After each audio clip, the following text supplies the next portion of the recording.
Okay, let's get started. First of all, request for people who've got webcams to turn them on so I can see you. Yes, thank you. Second thing is I've created what I call my web portal for you to turn in your assignments. I've added a link to the main web page for the course to the web portal.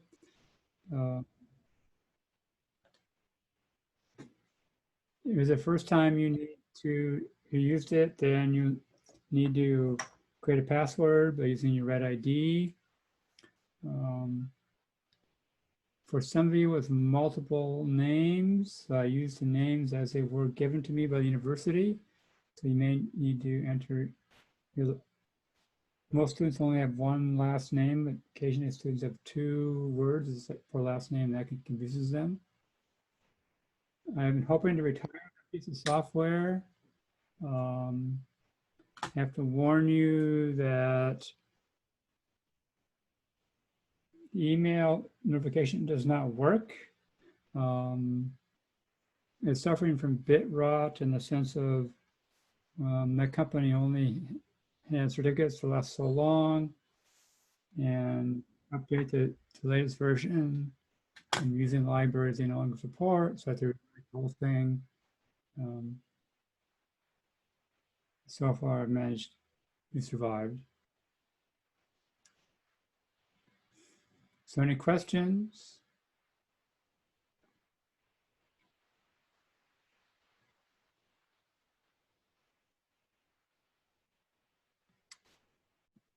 No questions. A few students have been started working at assignments. There have been a few comments on the wiki about this assignment. The one thing you should know, I gave you an example of the heap, how to add to it. The starting heap, I just wrote it down randomly, and I did not go through the entire process to create it. So it's actually an invalid tree, but it does show you how to go from one tree to the next. Okay.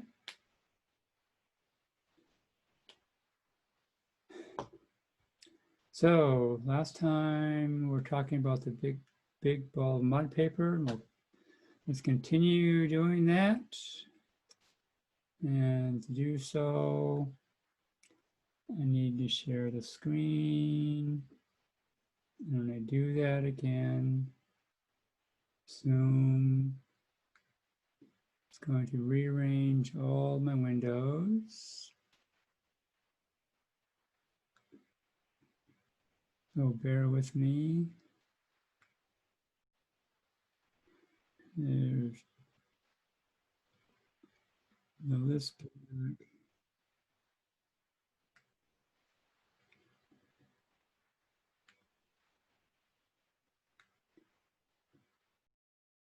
Get the view of all the students. And now get my chat window back.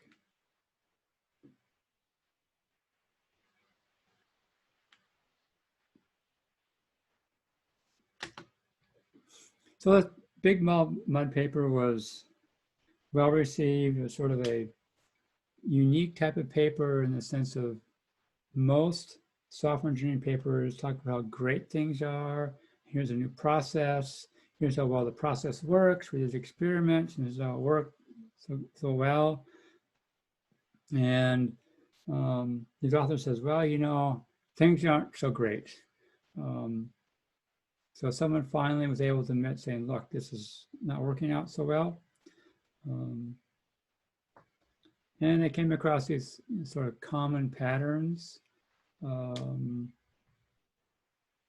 So throwaway code. Again, this, like Louise said last time, this comes straight out of Mythical Man Month, where he says, look, you know, you never know enough when you start off to build a project. I once had a student, he's a graduate student, he got a company, a job at a local company, and I was really surprised in that they were building a simulator for the Cray operating system. So you could basically, compile your programs and run them on a non-Cray machine. So you wouldn't have to spend all the time, you wouldn't have to rent time on an expensive machine. And as his first job, they gave him the duty to actually implement this. Of course, he knew nothing about Crays or how to run them. And so he got so far and then realized that he had made a lot of design decisions that weren't so great. And he told his manager, look, I could make this work, but I've learned a lot. If you let me start over again, it'll take a little longer to get it done, but in the long run, you'll have a much better system. And his manager agreed and let him do that.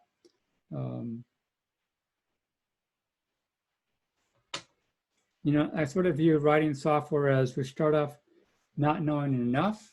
And as we build the software, we learn more and more and more. By the time we're done running software, we finally know enough detail to actually write the software.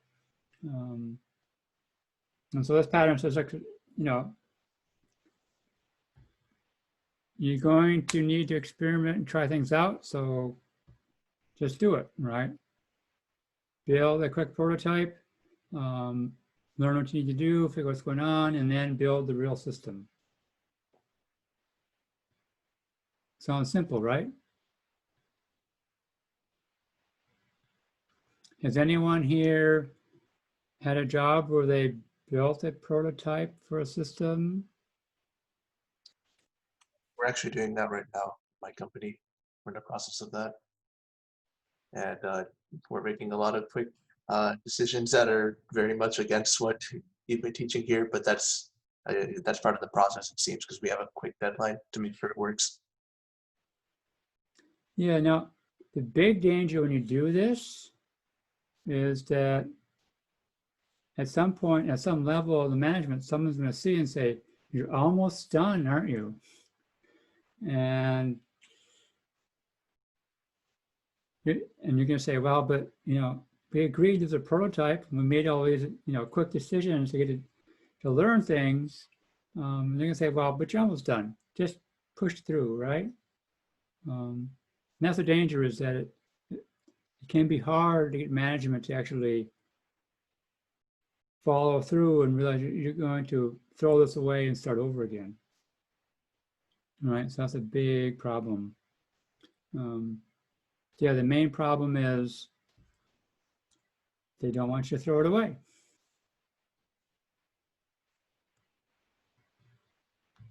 And at least in prototyping interfaces, one technique that gets around that problem is designing interfaces on paper. You make little small widgets for all the different widgets and put it together. And then you can actually run through how it works by having someone be a user, and they point to something and say, click here, and then someone changes the screen to deal with that. But it's tough, right? Because, like I said, often when management sees it, they say, well, you're almost done. You're ahead of schedule. This is great. And so we'll see if that happens to you, right?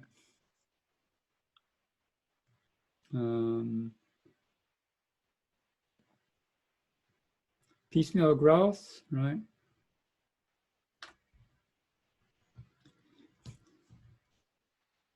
And one of the problems with trying to write software for other people is you're basically writing tools to help their workflow, right? And how do you know what the workflow is? it can be very hard to find that out. Often people really don't know what the workflow is. They know it, but they may not be able to explicitly tell you what it is. Often you're dealing with people who will be intimidated by software engineers because these people that can do these amazing things with computers, so they're going to feel stupid, and so they're going to be reluctant to actually show you what they do. And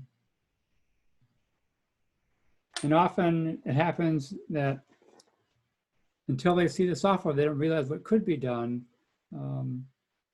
So yes, I mean, this happens a lot, right? That users' needs change with time. Right, and so this piecemeal growth is, well, just build what you need for today, and then next week when new requirements come in or change, you then change those requirements.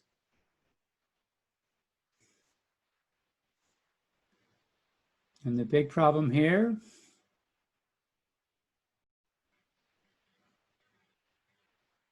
anyone?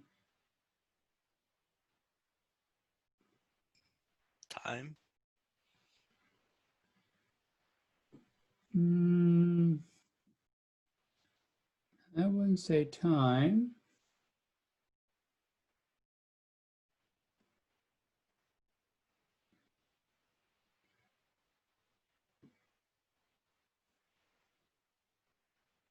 And remember what the paper said, one of the big problems with piecemeal growth? You can't predict it, so you can't get your system ready for changes that you can't predict.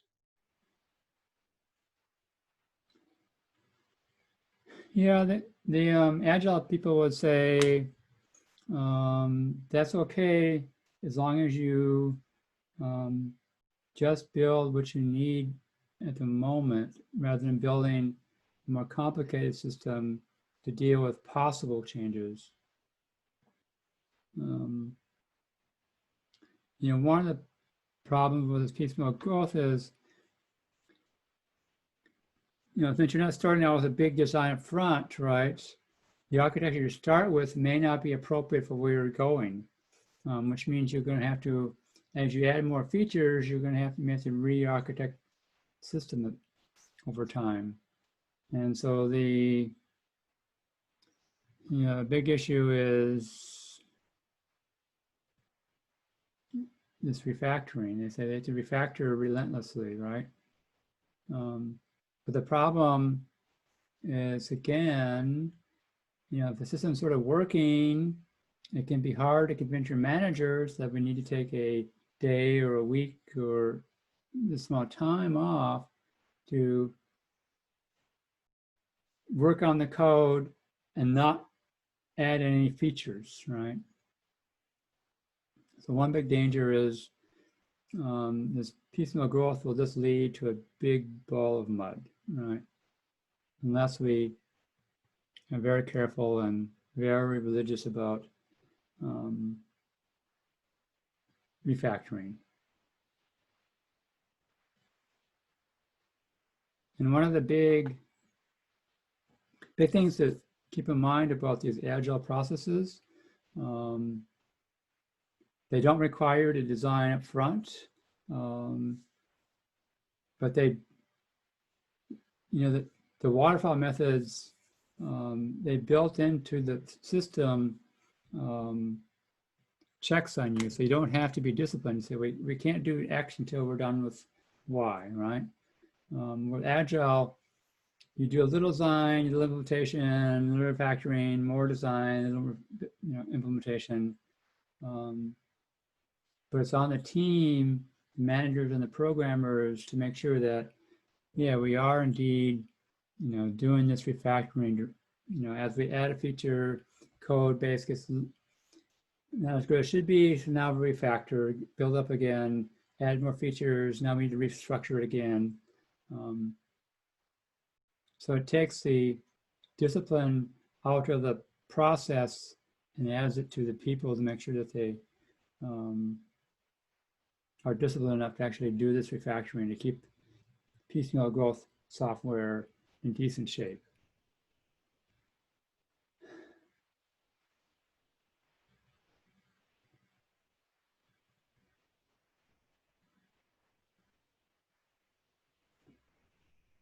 Keep it working is just what it says, right? You got a big ball of mud, so but if you're gonna muck with it, things will break, and so just keep it going.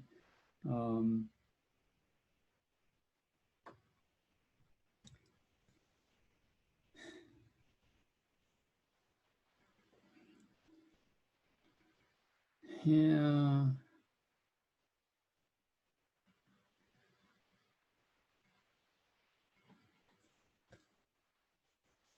But again, if we're doing piecemeal growth, we don't refactoring, and it gets out of hand, and then we say, oh, let's keep it working, we get a big ball of mud, right? Big ball of mud. And it's, take a lot of discipline to make sure that when you're doing that, you don't end up with a big ball of mud.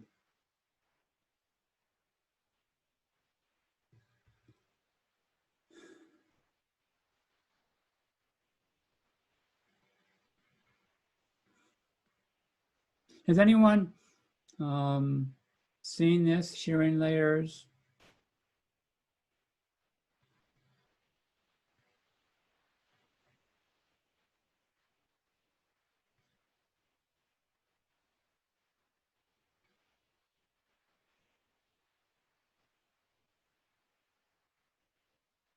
Nobody? Anyone have any understand what it means?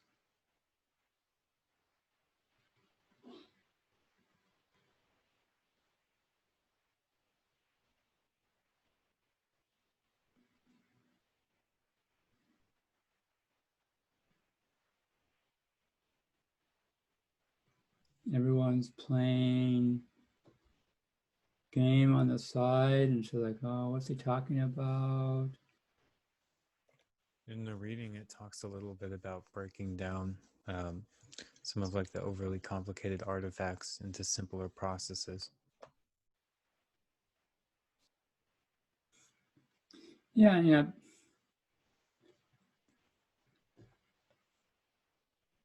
In small systems, we're not going to see this. So it's not something you're going to come across, in a school project. But different parts of the system are going to change at different rates. And it's nice to keep things, which we don't want to have things that change a lot mixed in with things that are not going to change hardly at all. So this is, one motivation for the model view controller way of building GUIs is that your GUI interface will change a lot. Managers come in, designers come in, they want to move things around, change colors, all that sort of thing, right? So we want to create the view as something separate, right, from the model, which will not change as much, once the product's going. It allows us to be able to change the view without having to do much work with changing the model. So the same idea is here is that there are going to be some parts of the system that are going to change a lot. They should somehow be grouped together in some way so that we can focus in on them and not have those changes propagate everywhere. Yeah, and this is hard, right? This is something that you're gonna have to come back in 5 years and give an example of where you finally came across a shearing layer.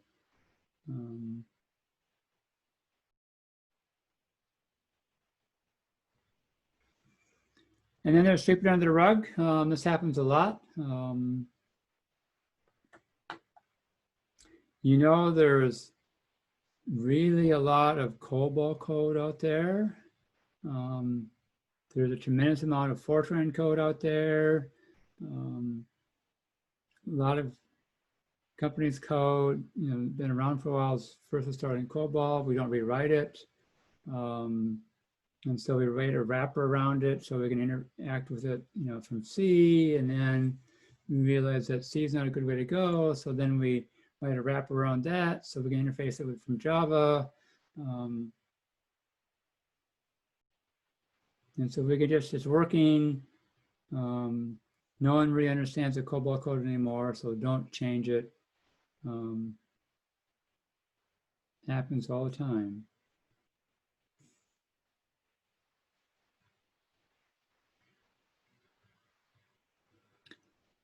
Yeah, reconstruction again is pretty simple to describe. It's a very difficult decision to make because with large systems, starting over means starting over, and how do you justify all that time and expense to redo something that's already out there?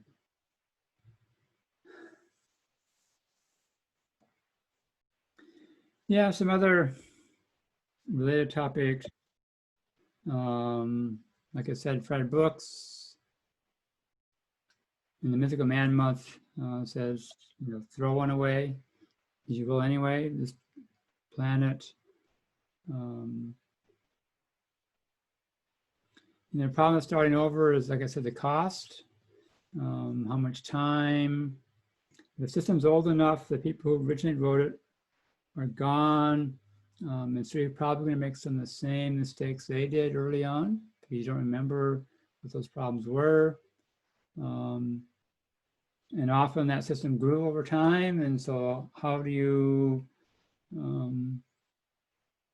reproduce in a shorter time frame all the features you built over years? One of a number of famous examples of this, that the software that they use to track airplanes in the air runs on old mainframes, which aren't made, those machines aren't made anymore. And so there's companies that specialize in manufacturing parts for these old machines. There have been several attempts to rewrite that software to run on more modern machines. At one point, IBM had a contract for $1 billion to rewrite it. And at the end of the project, one of the programmers said, it's a good thing this doesn't work, because if it did, it'd probably be a disaster. They were not able to, after spending $1 billion, to get a system that worked. Right, the system just grew.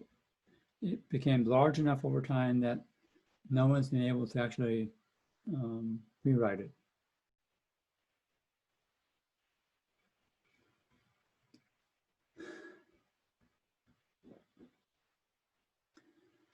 What can I say? Kent Beck, is fairly well known in the object-oriented programming world. He and Ward Cunningham worked at Tektronix, which used to build oscilloscopes and other devices. And Beck and Cunningham were on their fire team. So when any team had got in trouble with software, they called in Kent and Ward, and they helped the team out. And the nice thing about that sort of job, you do it long enough, you learn a lot of things not to do, and you learn a lot of good things what to do.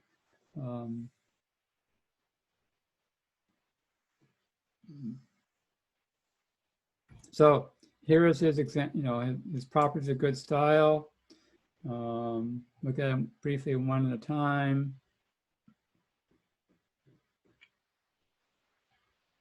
Once and only once. I'm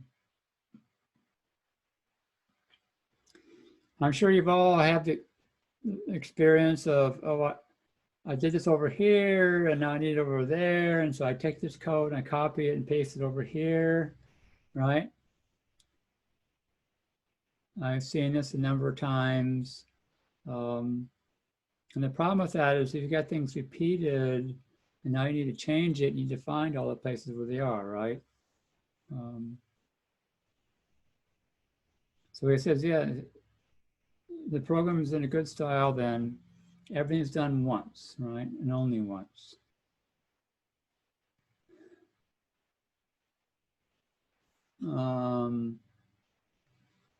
Yeah, small methods and small objects.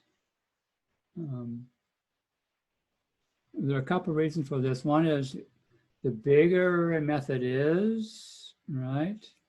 The less likely, the more likely it is there are pieces that there'll be sub pieces that you'll need elsewhere, but you can't use them because it's all in this big method.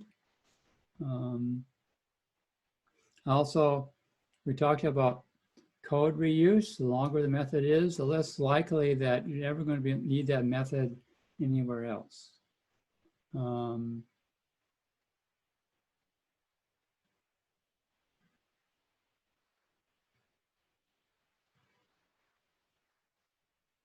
Right?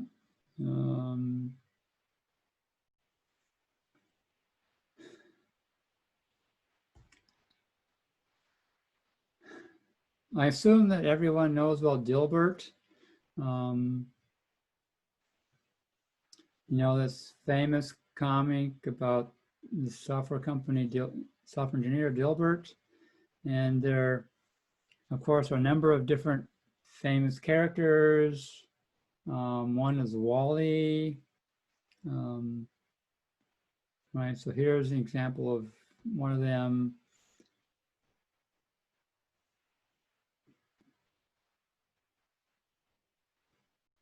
You know, his goal is to avoid doing any work as long as possible, right?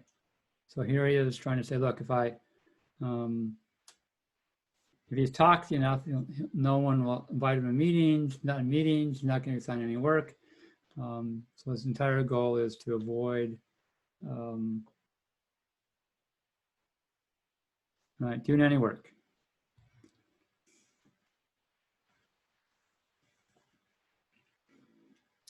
And so Alan Knight says, look, you know, often what our code does is our code wants to do all the work.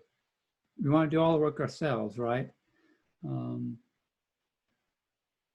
So, you know, get an example of, you know, looking for files and, you know, so, you know, one way is, well, okay, you didn't do the work, so I'll go and get the, you know, go through the file cabinet, find the bills, do the total. Whereas another way is saying, look, just, you know, tell a guy, you know, tell me what the total is. I want to know the answer, right? Being lazy like Wally by asking someone else to do the work for us. Right? When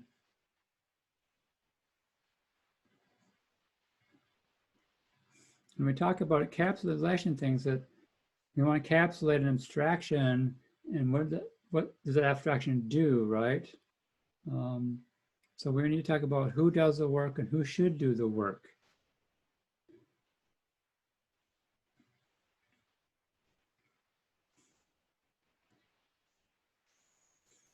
And yeah, I said avoid responsibility like Wally, and try and pass off the real work to someone else.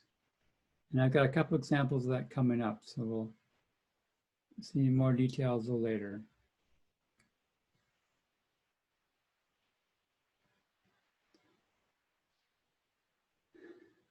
Again, you know, as part of the review, what's object-oriented mean, right? A class is this blueprint, right? And this object, you know, the allocated region of storage, and it contains the data and the instructions to operate on the data. Pretty standard. And there, you know, many different forms in different languages. So here's an example, right, of a class.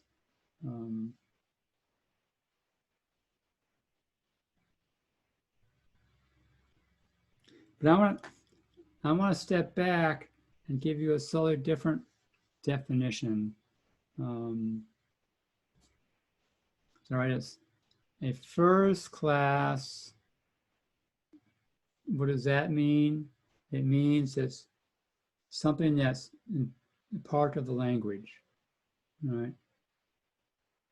In C, we can create a struct, and then we can put that struct in a file, and then we're going to put a method, function in the file, which operate on that. And that sort of acts like an object, but it's not first class. It's not part of the language. It's sort of working around defects of the language. Dynamically dispatched behavior. That's what we get in Java, right? You send a method to an object in Java, and then you have to look up what class that object really is to find out which method to operate on.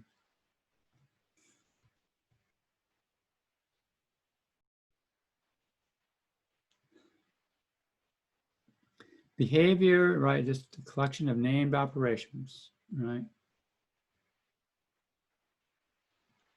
Again, not that much different from what we normally say.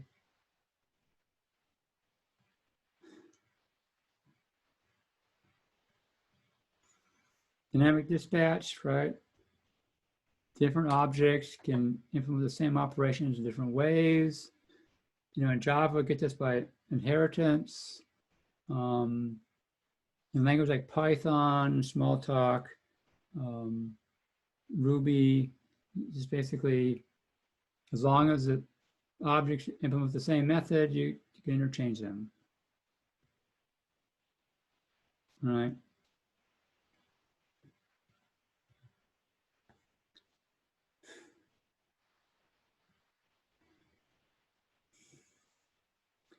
Okay, Alan Kay is the one that's, he's the one everyone says created object-oriented programming. Alan Kay, if you don't know, did his PhD work at University of Utah. He got his PhD in 1969, and his PhD was, at the time, all computers were big mainframes, they took up entire rooms, and he's like, well, what's going to happen when, we can carry a computer around in our pocket? So he had this idea, what we call a Dynabook. And afterwards, he went to work at Xerox PARC with the goal of implementing Dynabook. And he realized that Dynabook, we're not going to use punch cards, we're not going to use COBOL, we're not going to use Fortran. So they spent 10 years creating a language called Smalltalk. And that's recognized as the first truly object-oriented programming language.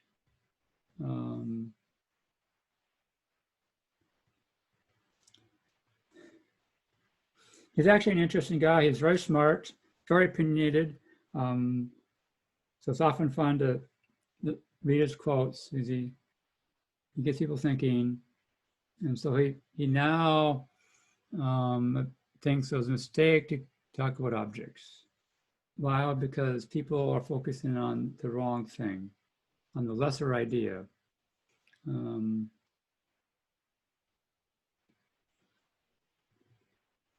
So he says object-oriented programming to him means, first of all, messaging, right? How to get something done? You send a message to something else to get part of the work done. Local retention, protection, and hiding of the state process. We know that's what classes do. He also, late binding of all things, that allows us to swap objects in and out. The people who deal with Python or Ruby are used to that. The Java people is not quite as flexible in that regard. And so, again, he says this over and over again, the biggest thing is messaging, not the object themselves.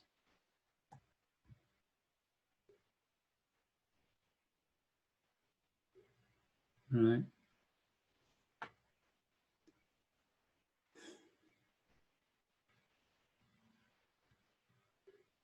Again, we'll come back to this later. I also want to look at, three terms. One is abstraction. Abstraction is just finding those essential ideas or things which are important about this concept.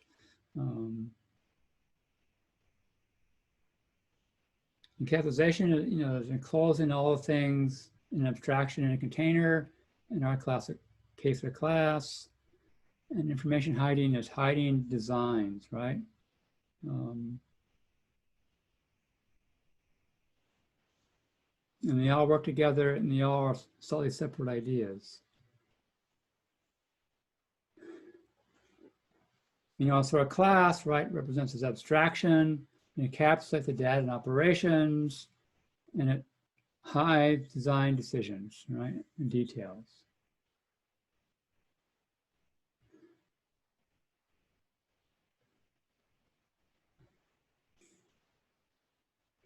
So some related heuristics, right?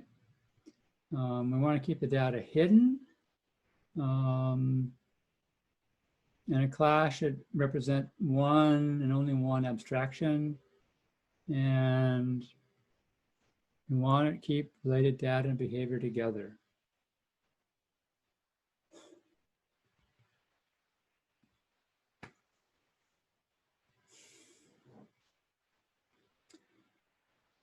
Okay, I'm going to beat you over the head with this multiple times. So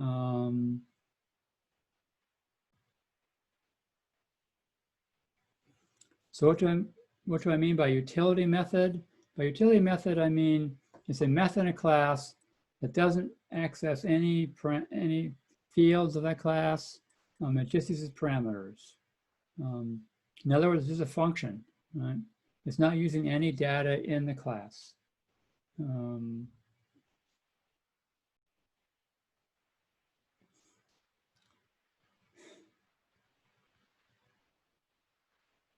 Here, I have this fake example, dealing with a crossword puzzle, and I need to have how many vowels in a word. So what do? I create a method in the class that I pass in the string to, and it counts the vowels, right? And then here's my vowel count, and I pass in a string, and then I go through and I count all of them and return the value, right? This is what I would call a utility method, because it's not accessing any of the fields of the class. It only acts on the argument. So far, so good.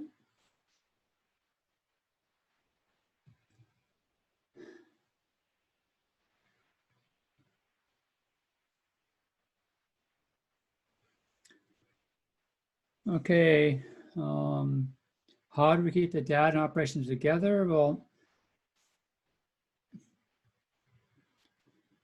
here I can add the vowel count to a string, right? Does the same thing. And then in my character class, I can say it's a vowel. And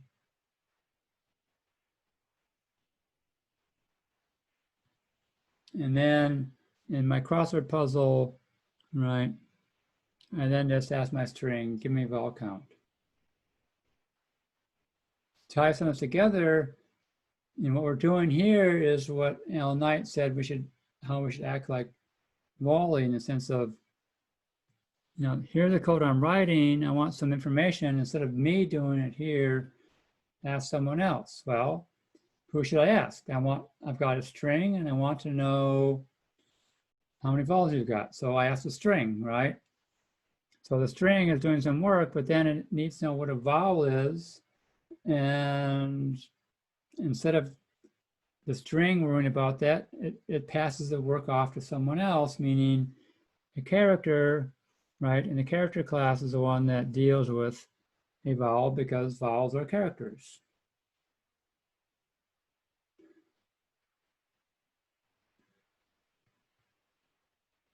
So far, so good.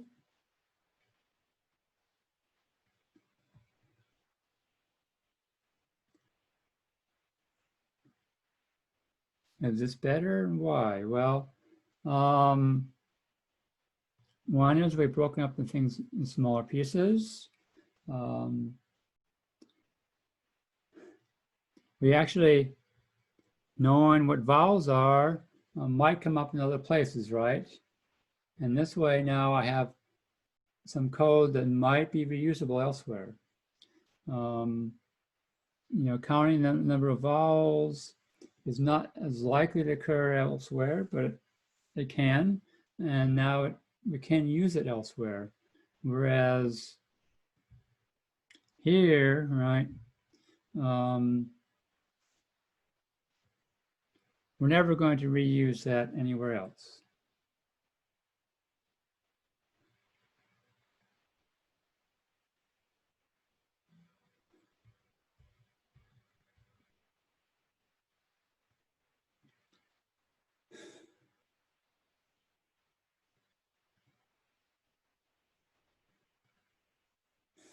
Yeah.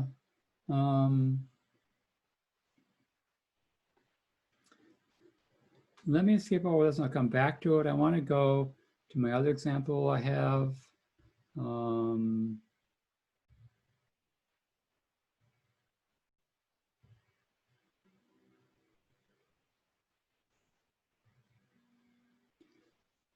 I want to do a real example. It's still extremely small.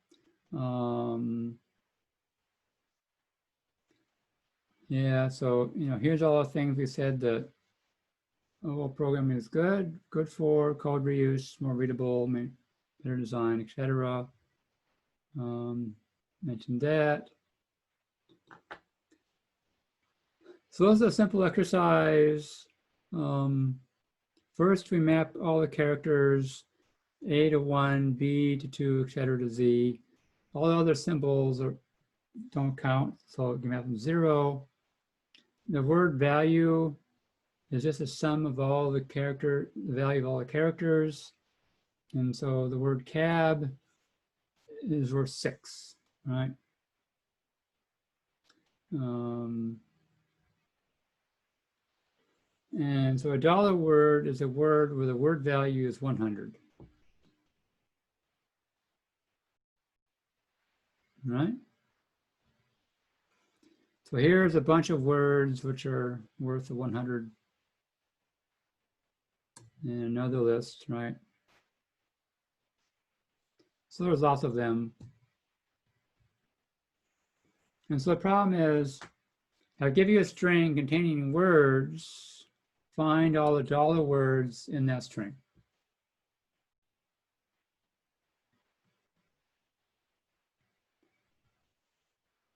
Sounds simple enough?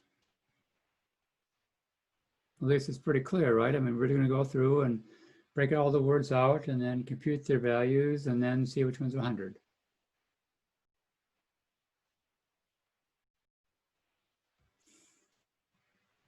And so in this string, right, we're going to get this because boulevard, status, and tailspin are dollar words. All the other ones are not.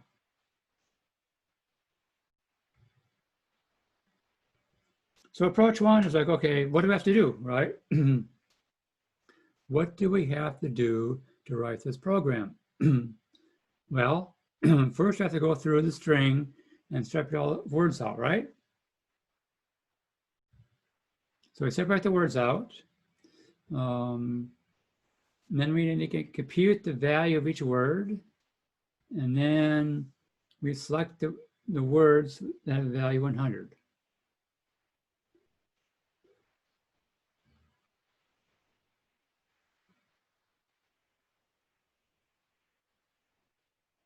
Yeah, we can eliminate the words that have 3 letters, but that's part of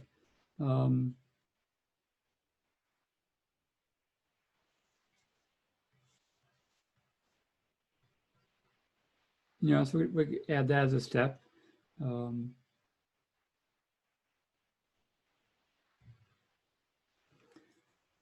So using Java 8, so I wrote this class, $world, Okay, and then, okay, for step 1, I wrote separate words. And the goal here is to pass in a string, and I'm going to break it into pieces, right? And then I need to know what type of characters will separate words. And so I gave a list. It's probably not a complete list, but commas and periods and question marks, things like that. I then have an array list to contain all the words I find. I'm going to read through the string one character at a time to build up a word. When I know it's a word, I'll add it to the array list. So I need a place to put the current word, all the characters, and I use that as string buffer. And then in Java, it does not make it easy to go through characters in a string. And so I'm going to create a string reader to do that. And then first thing I do is I read character by character. And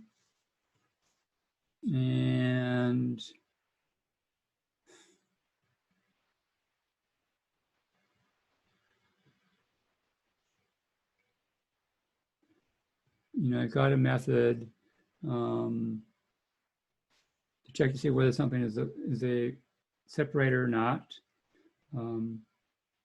It just looks and see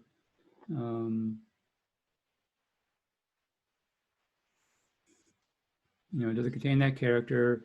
If it does, that means that and the word. I then take my string buffer, get the string out of it, add to words, start a new buffer. Else, it's still a part of the word, so I just append the character to the buffer, keep on going. And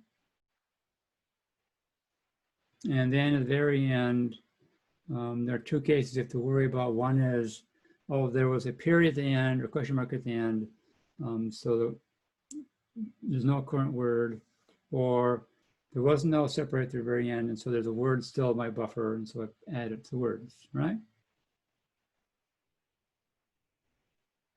So far, so good?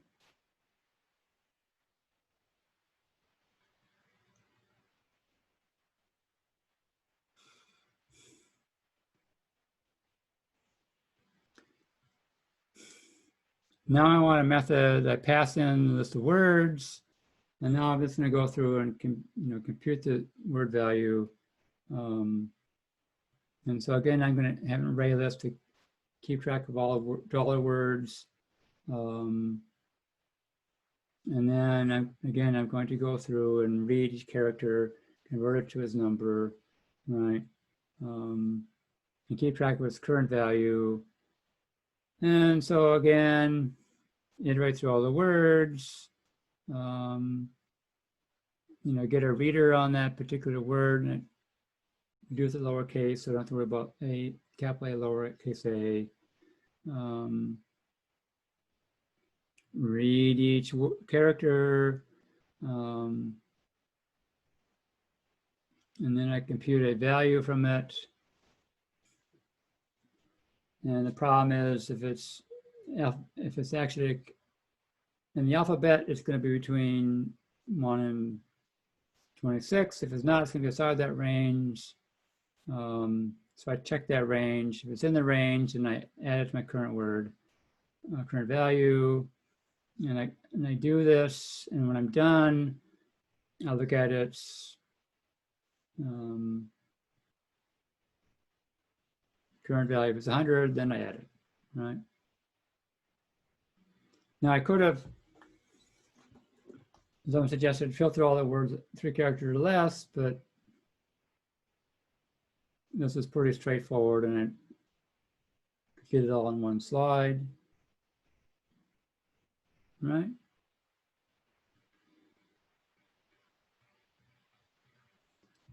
Now, I wasn't quite sure whether I should have shown you this slide. I'm going to implement this. I was in the middle of details, like, okay, I need to get each word. Okay, got the words now. And now what I need to do is I need to compute the value and then select the words.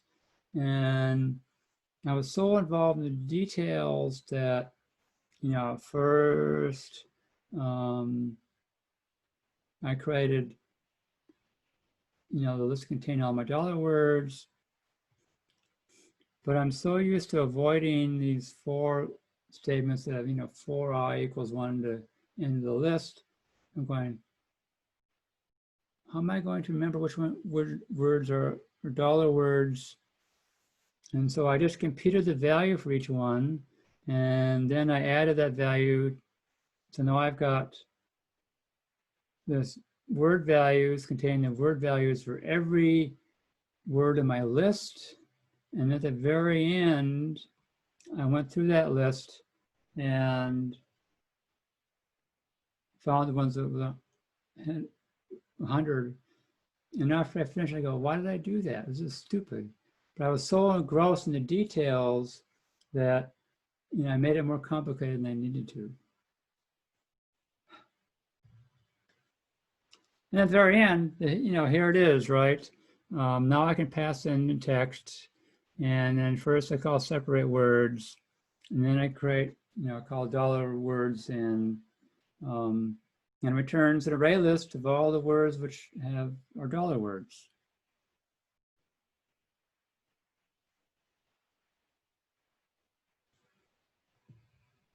And then here's a test case where I have the string. Here's what the answer should be. And then, I create the dollar word object, and then I call a method, and it turns to be true.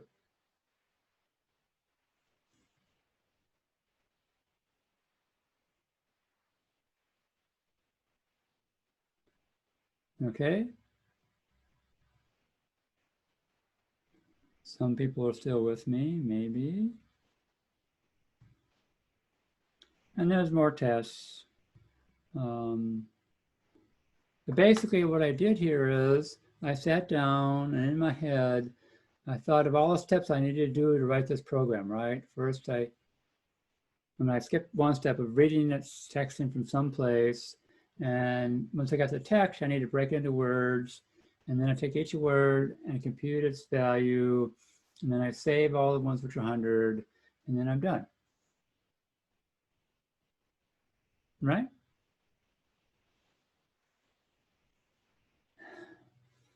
Several problems.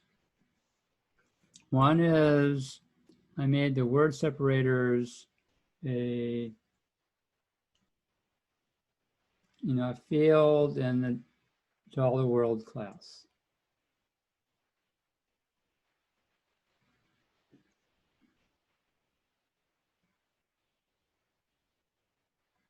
Anyone see a problem with that?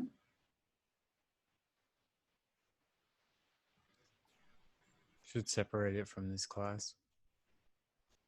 Yeah, I did. Fields are for data that the class is going to act on, right? It's what makes it, it's the data for that class, it's for the abstraction. And this is just, basically a constant that we need to access. All right. So it's either, make it static, put it outside the class, or put it inside the method. When I look at students' code, when I'm reading it in the class, I first go to the fields to help me understand what the class is. Once I understand what the fields are, it's easier to understand what the methods are going to do and how they're going to operate. So when I come across this, I'm going to say, oh, okay, how is this important part, essential part of the abstraction for this class? And the answer is, after you look through the code, oh, it's only used in one spot. So if you've got fields which are only used in one method, it likely they're not really, shouldn't be fields. This making it static tells us that, okay, this is, I should have also made them final. Because then it tells the reader, okay, this is not really part of the state of the class.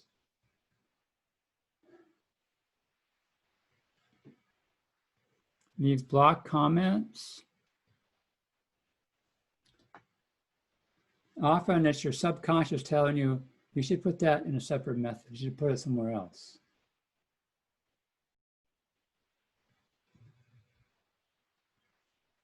So, here's the method, right? Taking a string, a word, and computing its value. And now, right, this $words in, it's much shorter, right? It's just, you give me the words, I iterate through the words, right? I get the value out. If it's 100, I add it.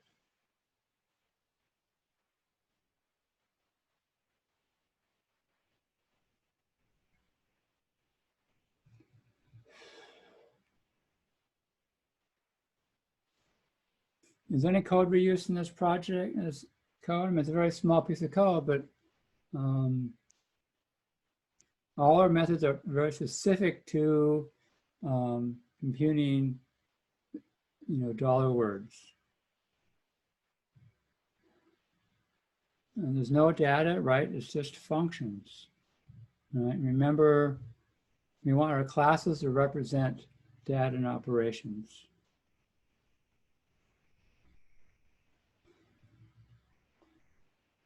So second way of looking at it, what building blocks can I make, right? I want to build a bunch of building blocks and have them do the work for me, the Wally approach. So what type of things need to be done? Well, and who should do them, right? Once I've done that, then I can write the program. Now, I'm going to use Kotlin, and you'll see why in a minute. So here's how you write a function in Kotlin, or a method, right? It's fong, in the name of the method, argument list, return type. Other than that, it's fairly similar to Java. And then here's a sample test method, test this method, and it's standard name of the method, right? And then the argument list. In Kotlin, you can add methods to an existing class. So here is, I'm adding a method called inc to the int class, right? And that when you preface the name of the method with a class name and dot, that's telling you that that method belongs to, in this case, int class. And now I can call the increase method on an integer.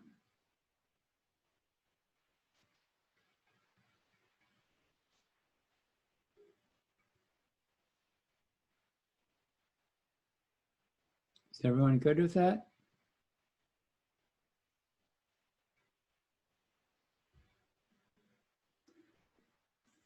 So one thing we need to do is take a character and convert it to its value, right?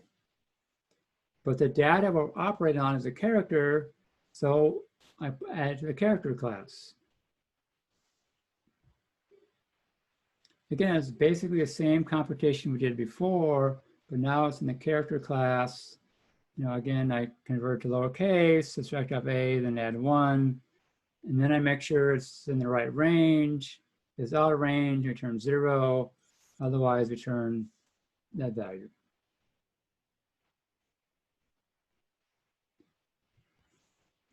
And then, some test cases, I can test various words, make sure they work, or characters.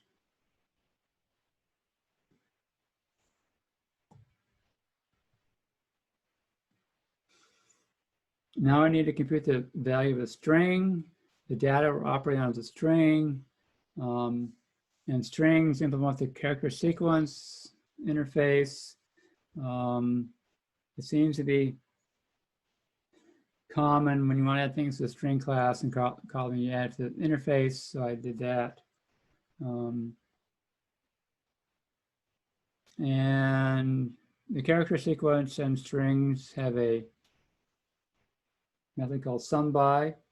And what I'm doing here is this is going to iterate through all the characters in that string. It becomes one character at a time, and that sumBy is going to take all those values and add them together.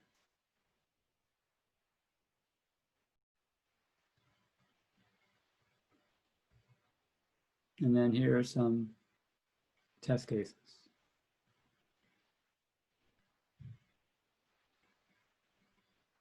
Now, given a string, is there a dollar word? Well, again, I add the character sequence, and I just say, you know, give me the word value, and if it's equal to 100, it is, right?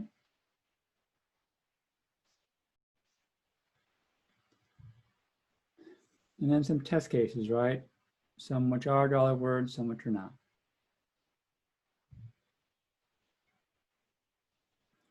Now I need to be able to separate words out. And we look at characters to see where they're going to separate words out.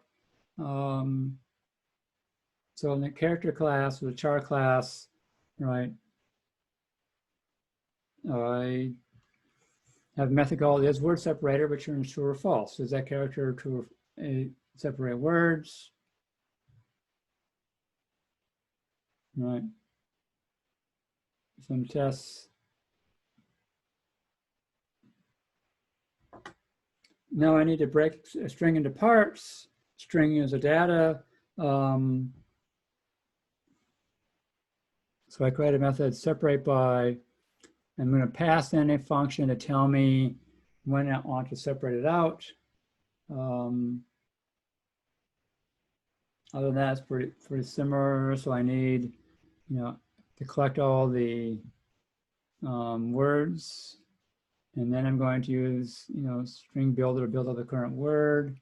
And now I'm going to iterate through all the characters and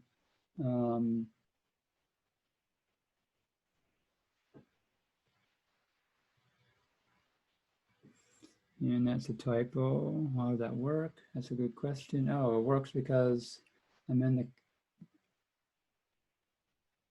that should be it dot separator. The separator is what I do. Otherwise, I add words and return the words. And find all dollar words in a string.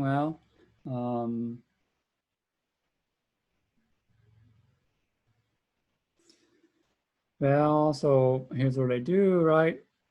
First, I separate by, well, there's a word separator. And then I call filter to filter out from the list all the ones that are actually dollar words.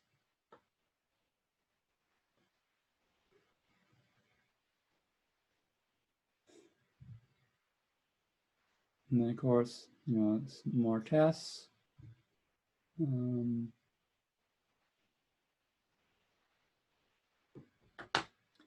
So it's a different approach, right? It's not writing a program in your head and then putting it into a class. It's like, who can do what work for me? Where does the data belong? Code reuse. Yeah, most of those methods really are specific dollar words, right? And it's a pretty unique situation, and so we're not likely to reuse that. Is word separator, you know, that might be useful elsewhere. Separated by is a method that I've used in other languages, and it becomes very useful when you've got a collection and you want to break into pieces. So that actually can be very useful elsewhere.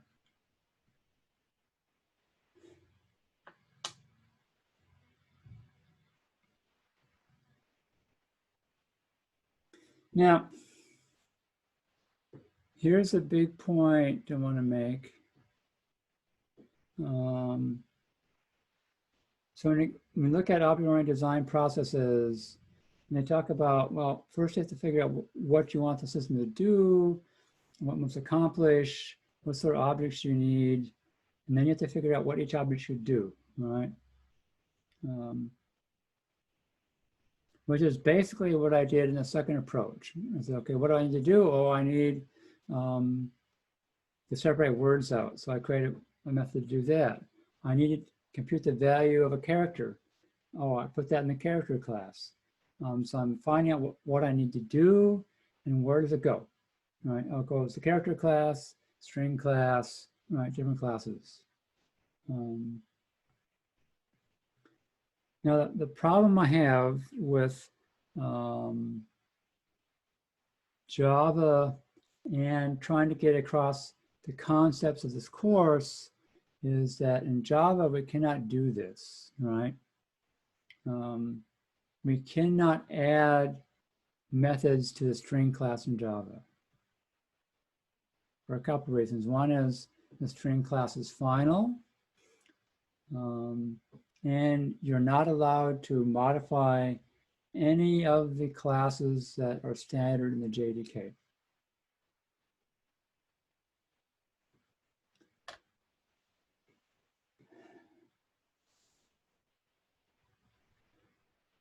Now, in most other areas, it's useful to talk about, you know, like learning tennis or in some sort of skill.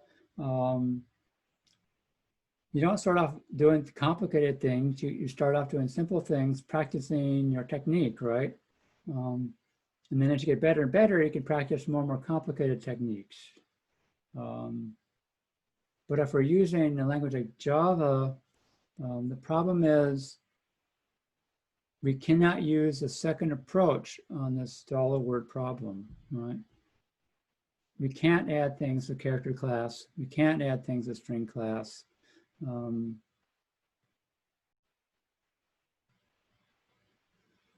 you can think of creating your own character class and your own string class, but they can't be related to the real string class and the real character class in Java. And every time we're going to use your character class or your string class, you take the regular string and convert it to your string and then convert it back to use anywhere else. And that becomes very awkward. So the problem is we don't get, right in Java code, we don't get practice doing these things in a smaller setting, right?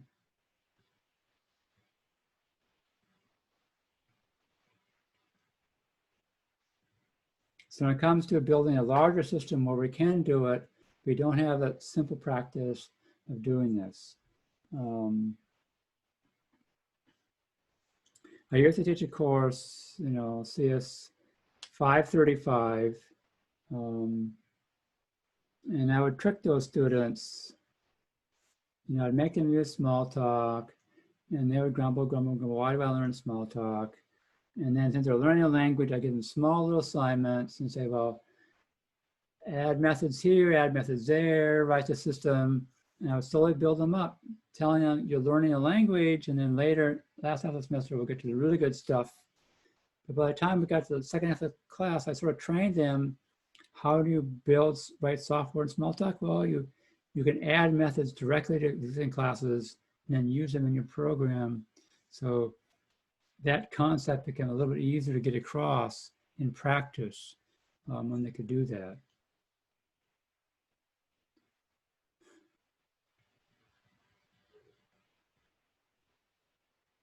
Any questions?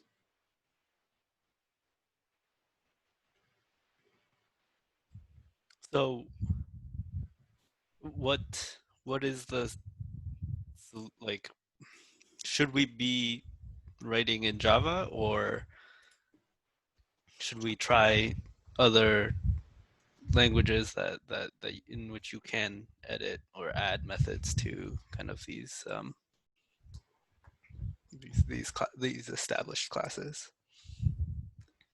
That's a good question, and I do not have a good answer, even though I've taught this course for many years. The problem is,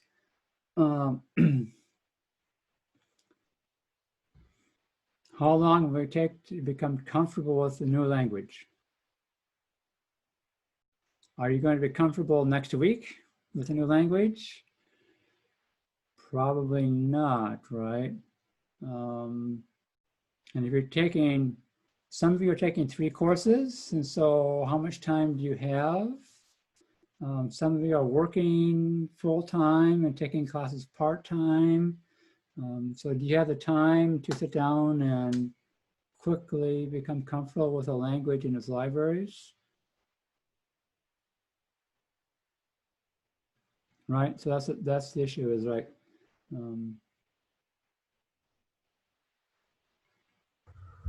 With regards to the scope of the course, current course, can you what say do that you again? with regards to the current course, like the scope of the current course, what do you suggest? Should we go ahead with Java?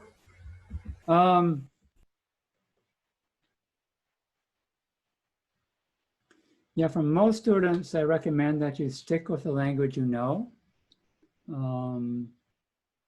It depends upon your ability, how much time you have, right? For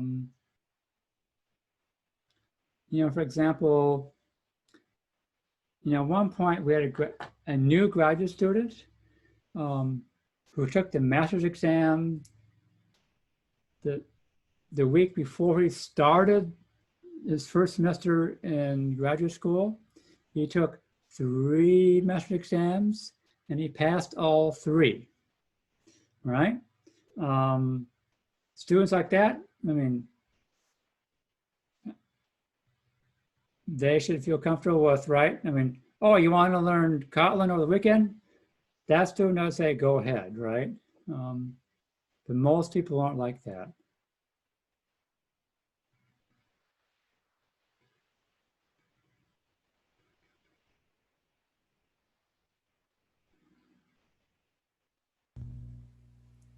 Professor, what if we know only C++ and it's required to learn any one of the language? Which one would you suggest? Which one I suggest?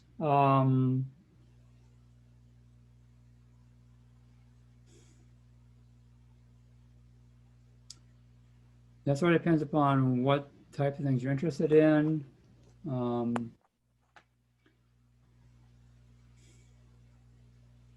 Kotlin's a pretty good language in the Java space. Python is pretty popular as long as you stay away from regular methods, you're okay. Python is probably far more popular than Kotlin. There's more uses, but Kotlin is growing, particularly in Android development and some backend work.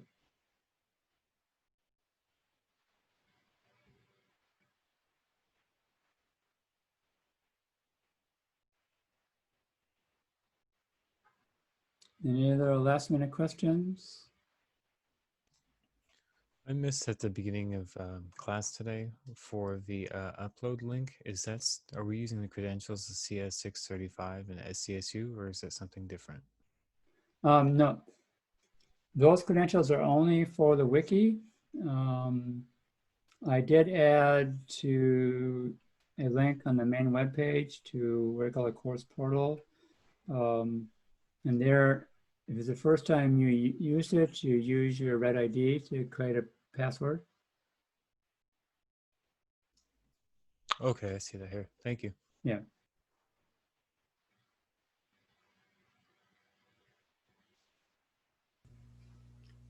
Does the exam contain some theoretical questions or just the programming type of questions? Because should we need to go through or learn all the theory related to the subject?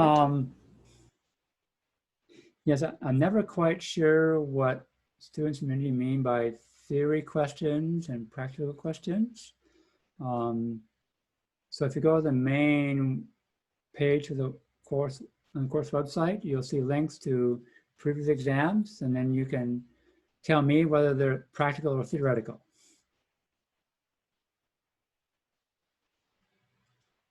Okay?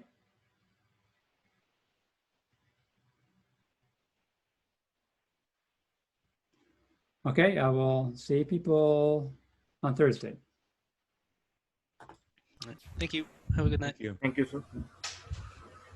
Oh, Professor Whitney, I just sent you an email. It's a little bit.